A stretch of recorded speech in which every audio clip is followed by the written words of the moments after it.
Hello everyone, आप सभी का स्वागत है मेरे एक नए मिनी व्लॉग में। ये है मटियाली गांव, जो कि सनराइज़ के टाइम पे और भी ज़्यादा सुंदर लग रहा था। हम सभी लोग रेडी हो चुके थे और अपना अपना सामान पैक कर रहे थे जाने के लिए और निकल चुके थे।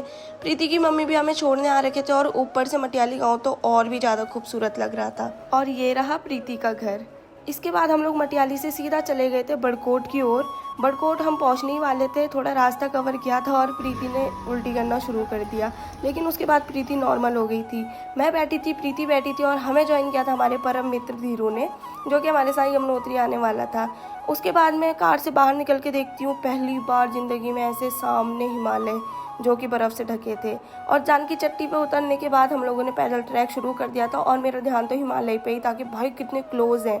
मैं प्रीति से डिस्कस करी थी कि भाई हम लोग पैदल चल जाएंगे।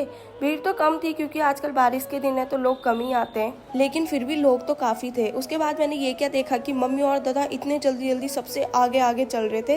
रास्ते में जो व्यूज़ थे वो बहुत ही ज़्यादा प्यारे थे और मैं दौड़ दौड़ के सबसे आगे गई कि मैं सबको कैप्चर करूँगी। तो सबसे पहले आ रहे थे मम्मी, धीरू, दादा और प्रीति बेचारी पीछे ही छूट गई थी। फिर मैंने प्रीति को भी कैप्चर किया और मैंने बोला कि भाई चल चल चल, जल्दी चल जल्दी चल। फिर हम थोड़ा चले ही थे कि प्रीति फिर पीछे रह गई और जाके भीड़ में ही फंस गई। फिर तो लेट तो लगनी ही थी। उसके बाद हम सभी लोग पहुंच जाते हैं धीरू के होटल में, जो कि यमुनोत्री रूट में ही पड़ता है। हमें बहुत ही बढ़िया लग रहा था कि चलो आप कुछ खाएंगे पिएंगे यहाँ पे।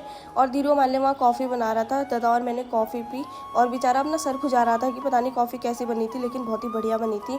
मुझे कैप्चर कर रहे थे ये लोग, इसीलिए मैं जल्दी जल्दी चलने की एक्टिंग कर रही थी। और मैंने यहाँ से देखा हिमालय। हमें बताया गया था कि इसी के नीचे हमें जाना है, तो लग तो बहुत दूर रहा था, लेकिन अच्छा लग रहा था चलने में क्योंकि रास्ते बहुत वाइड थे और ज़्यादा भीड़ भी नहीं थी। तो बढ़िया करके चल रहे थे हम लोग और मेरे पीछे थे मम्मी और दादा। कैमरा देख के मैं जानबूझ के ही आगे आगे चल रही थी। उसके बाद हम सभी लोग एक टर्न पे रुक जाते हैं ताकि सब लोग मिल जाएं और आगे पीछे ना हो।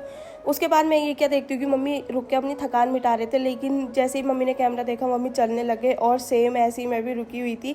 और जैसे ही मैंने देखा कि वीडियो बन रही है मैं भी चलने लग गई ऊपर ऊपर को। धीरू को और मम्मी का पता नहीं किस टॉपिक पे ऐसा गहरा डिस्कशन चल रहा था, मैं इन लोगों को कैप्चर कर रही थी और ये मेरे पे ध्यान नहीं दे रहे थे। तो मैंने सोचा अपने आप को हिमालय के साथ थोड़ा कैप्चर कर लूँ क्योंकि फेवरेट पार्ट था वो मेरा।